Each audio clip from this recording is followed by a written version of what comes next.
کھایا جاتا اس کے نیچے سے تازہ خون پایا جاتا تھا۔ اسی طرح علامہ جلال الدین سیوطی فرماتے ہیں کہ حضرت امام حسین کی شہادت کے دن سورج کو گہن میں آ گیا تھا اور مسلسل 6 ماہ تک آسمان کے کنارے سرخ رہے۔ بعد میں رفتہ رفتہ وہ سرخی جاتی رہی، البتہ افق کی سرخی جس کو شفق کہا جاتا ہے آج تک موجود ہے۔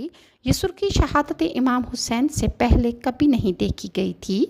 یزیدی لشکریوں نے حضرت امام حسین کے لشکر میں ایک اونٹ پایا اور شہادت امام کے بعد اس اونٹ کو ذبح کیا اور اس کو پکایا تو اس کا گوشت آگ کی طرح سرخ بن گیا، اور جب اس کو گوشت کو پکا لیا گیا تو وہ کڑوا ہو گیا۔ اور آپ فرماتے ہیں کہ حضرت امام حسین کی شہادت کی 7 دن تک آپ کربلا میں اندھیرا چھایا رہا، دیواروں پر دھوپ کا رنگ زرد پڑ گیا اور بہت سارے ستارے بھی تب ٹوٹے تھے۔ یہ بیان تاریخ الخلفاء میں پایا جاتا ہے۔ اسی طرح جنات نے بھی آپ کی وفات پر نوحہ خوانی کی۔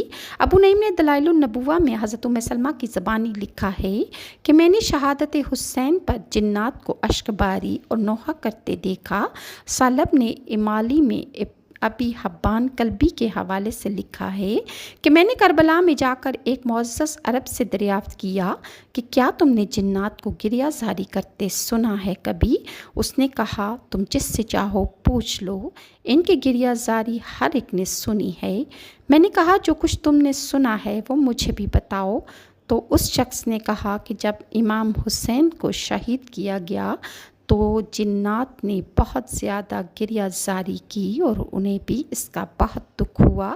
نواسۂ رسول حضرت امام حسین کی شہادت کے بعد آپ کی لاش مبارک کو گھوڑوں کی ٹاپوں کے نیچے روندنے کے بعد یزیدی لٹیروں نے اہل بیت کا کل سامان چھین لیا۔